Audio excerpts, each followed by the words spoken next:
There are no, I wish the words were adequate to thank you all for the in-depth work that you're doing. And it just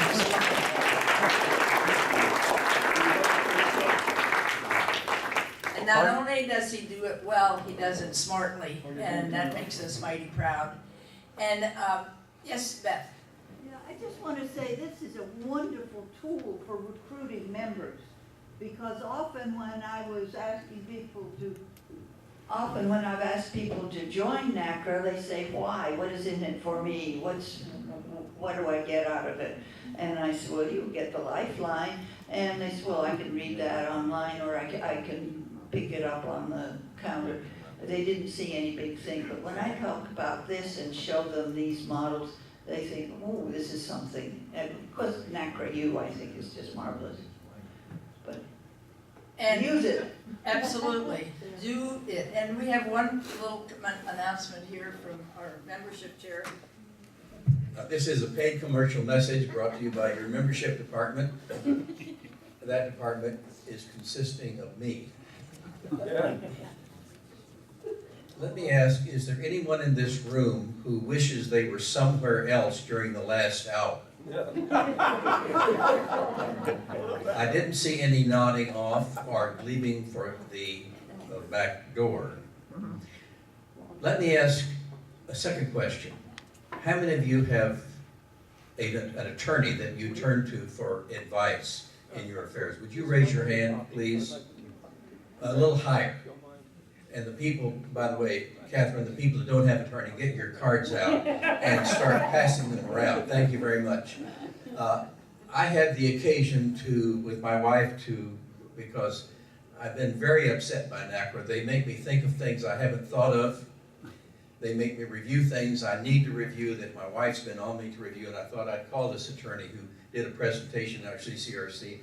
And I said, I'd like to drop by and just show you our documents, and what will that cost me? She said, $350 for the first hour. Pretty common. How many of you have a financial advisor? Thank you very much. We have one. We need one. Most of our money is in an interest fee. There's a little left over where we buy breadcrumbs and water for meals. We have a very modest meal plan at our CCRC. That financial advisor for our portfolio charges a minimum of 1.5% of the total. Now let me ask you another thing. If we had to pay Jack Cummings to produce a website called NACRA U, how much do you think we'd be paying him? Thousands. We couldn't afford it. We couldn't afford it. How much would we pay Walt Boyer and the expertise he's brought to us? What I'm getting at, friends, is we have been trying to do NACRA on the cheap. This is like the church, you know. We've been trying to do it on the cheap. We need more people in this room, and I hate to say come to Jesus, I don't mean that, but those of you who know what that means, and those of you who don't, I apologize for the Hebrew Christian Muslim population. But we need to come to the reality that most of us need to be mindful of what we pay attorneys, what we pay financial advisors, what benefits we're getting from NACRA U, from this, and convert, good word, convert to a life membership. Write the check for $150 as you leave. Ushers will assist you.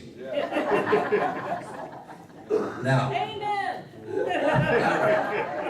now we're going to have a little time. Now, if you want to come up and say any confession or kneel down here, I'll hear anything that you need to confess. I'll be right over here by the podium. And I'll be the first one to start. And you know, the thing that got my attention, I'm, for the last 3 years, in a Pacific Retirement Services community, which is a sister community of Rogue Valley Manor. You know what that means? You have to wake up and smell the coffee. You know what could have been possible if the Rogue Valley Resident Association that communicates now that we find that we're in the same boat with our resident association, do you know how much effort, time, sweat tears could have been saved by just what was presented? Those residents spent $300,000 of resident money to get an attorney because that kind of approach was not known, available, and used by them. Let's move NACRA off the cheap. We're trying to do all this for a budget of $25,000 or $30,000 a year, which you know, and I know, and we know, and they know, is the cheap. I think I gotta move, she said. My time's up.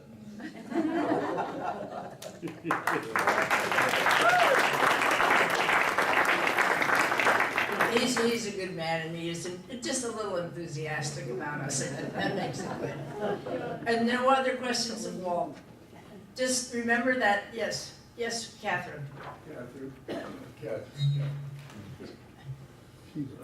I have a couple of great follow-ups.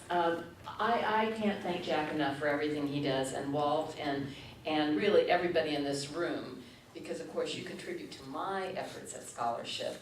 And I know I have a busy summer ahead of me capturing some of these very ideas in law-related articles so we can get those up on the lawyer's radar screen. I mean, one of my biggest problems that you probably recognize is when you took your contracts to your attorneys, they were looking at this as a fresh document. They'd never seen one before. They had no idea what they were looking at.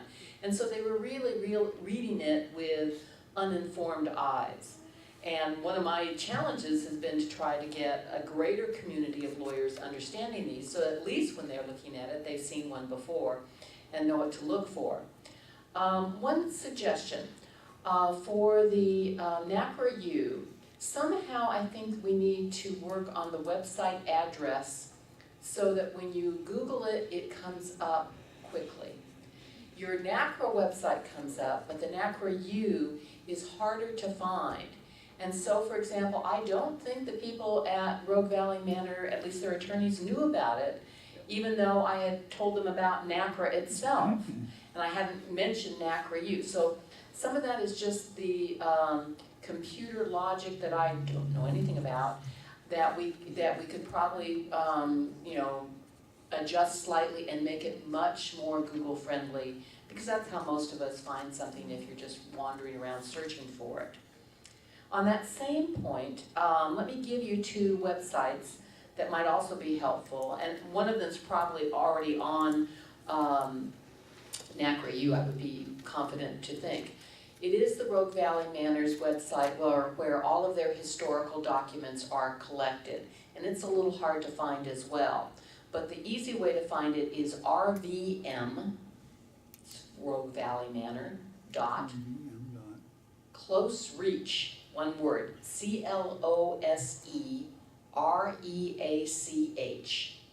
closereach.com. When you go there, that's their general website. If you scroll down on it, it will get you to the RVM PRS dispute page. That is a long page of sites, excellent. You can sign up. Repeat that again. Sure, rvm.closereach, one word, .com. It's the next thing that you said, the word wrap. Oh, when you get there, when you get to that page, then scroll down on it, and scroll down, just go down to the bottom of the page, and there is a link for the RVM PRS dispute. An internal link in the document, and that will take you to the really valuable page. At M or N, Mike or Nan? Did you say M or Mike. N in that Mary. RV? M is in Mary, Mary, okay. right, RVM is in Mary. And they've actually made theirs somewhat hard to reach by design. They didn't want prospective residents to find it too quickly, quite frankly. And so they want people to already know about the facility before they jump to that website. So there's a reason for that, an appropriate reason. The second one is from the California program that we did 2 weeks ago, again with Jack Cummings' help. That now is available online. It just came up yesterday. All right. Yes, so we can We've link been to waiting that. for that. Yes, and it's a series of short YouTube videos, and a nice description of how to get to them. And that website address is IAJ Programs, all one word, IAJ Programs, the word programs with an S at the end, .com. And that is a website run by McGeorge Law School and has a link in there for continuing care. And then when you go to that page, you can look at any of the programs. One of the key parts of that program is Shannon Armstrong's description of the Rogue Valley Manor suit. And so she gives about a 40-minute history of that case. She talks at high speed because she had such short time, but it's a very, very good history.